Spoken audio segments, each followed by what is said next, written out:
Good day sa ating lahat, mga kaibigan.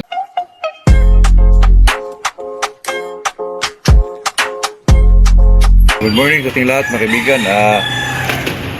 Ano lang natin to announce natin, mga kaibigan, na itong Lickborn ngayon na hindi tayo nag-breed, mga kaibigan, kasi hindi na tayo abot sa sa banding, mga kaibigan. Kaya ang i-breed ko ngayon ay parang lang ito, mga kaibigan, parang bargain kumbaga, kasi mura lang ito, kasi hindi naman tayo nagamit ng yung State Golden Boy sa red.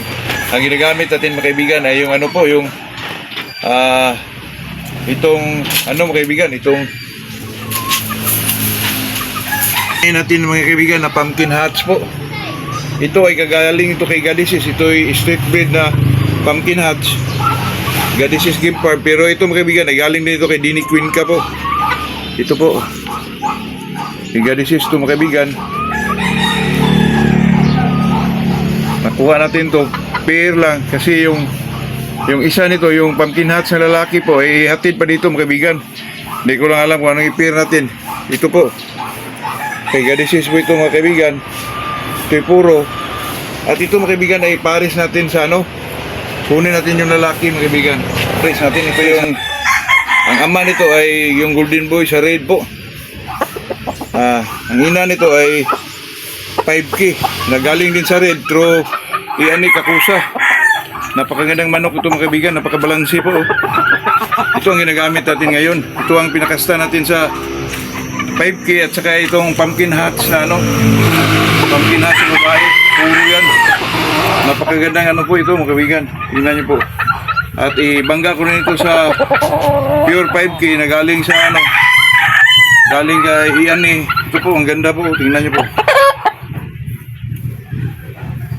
Kunin ko yung yung 5K, mga kaibigan. Tingnan niyo po. Mga kaibigan, na kinuha natin kay Kakusa.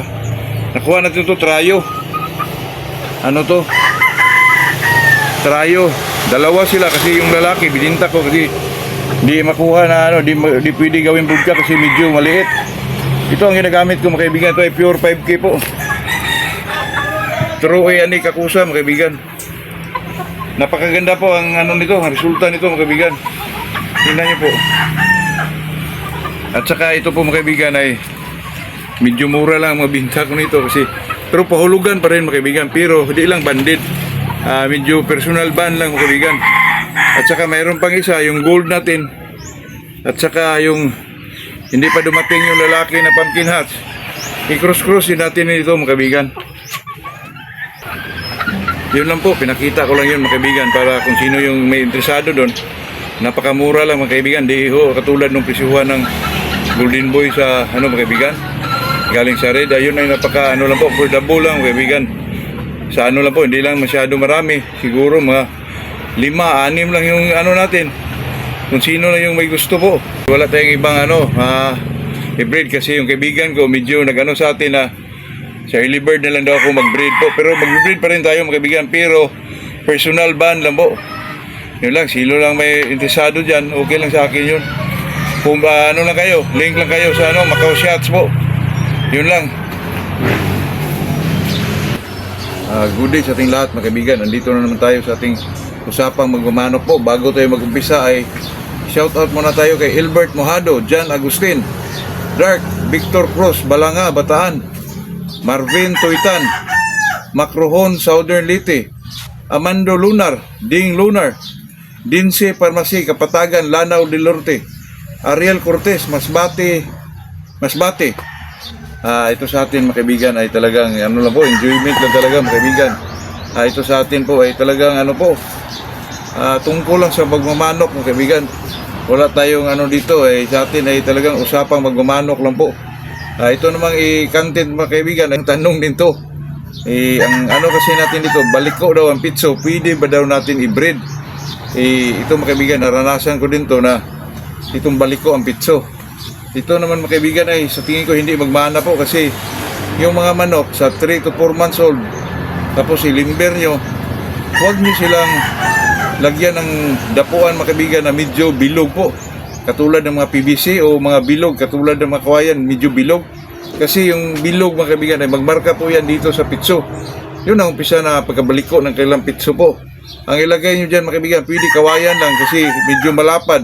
Hindi ho magkamarka dito mga kaibigan, yun ay talagang experience natin yan, lalo na sa mga 3 to 4 months old, napakalambot pa yung mga ano nila, buto dyan, lalo na sa mga pitso. Ay talagang sa katagalan dyan magdapo dyan mga kaibigan, ay talagang magmarka yung ano po, yung mga bilog na batugan mga kaibigan dito sa pitso nila kasi medyo malambot pa yun. Pagdating nila ng mga 5-6 months, hindi na mawala yun mga kaibigan, talagang may marka na dito pa, magbaliko na yung pitso. Pero yung ganyan mga kaibigan, anuhan ko rin yan, na binibreed ko, hindi naman po nagbana. Hindi naman po nagbana kasi yung binibreed ko, napakagandang manok yun. Ang problema lang talaga niya ay medyo baliko yung pitso. Yun lang ang ano doon mga kaibigan. At saka may nag-comment din sa atin dito mga kaibigan na yun daw may buhayahan daw. Di daw nagmana sa kanya, sa mga lalaki niya na anak. Di nagmana mga kaibigan, pero nandun yun sa mga babae niyang kapatid po. Nandun doon, tingnan niyo po doon mga kaibigan. Talagang mayroon doon, magmarka talaga yung buhayahan kasi alam niyo niya, jeans yun eh. Magmarka din yun sa ano. Baka nagmana doon sa mga lalaki. Pero pag tinitingnan mo doon sa mga kapatid niya mga babae, nandun yun. Kaya pag hindi lang siguro, pero yung sa akin dati kaibigan, talagang nagmana po doon sa mga lalaki po. Depende lang siguro yun kung saan nagmana, pero sa akin ay talagang magmana po. Baka sa kanya hindi nagmana, doon lang nagmana doon sa ano po, sa mga kapatid niya mga babae mga kaibigan. Kaya sa akin wala namang problema yung boyahan mga kaibigan, depende na lang yun sa ating paniniwala po. Kung sa akin wala yun, kahit sa ngayon, pero dati mga kaibigan, doon kami sa Mindanao, ang mga ano doon, yung mga magmamanok din doon na medyo talagang ano dyan, pag may boyahan, kantsawan ka kahit gaano pa kaganda po. Kaya iniwasan ko yan doon. Pero ngayon mga kaibigan, kahit boyahan pa yung broodcock ko, basta nakita kong ang conformation napakaganda. Tapos kung mamalo, super, nako, ba't hindi natin yan gawing broodcock po? Wala namang problema, hindi naman yung kaliskis ang pumapalo mga kaibigan. Yun lang po, dito lang tayo mga kaibigan. Magandang umaga sa ating lahat po.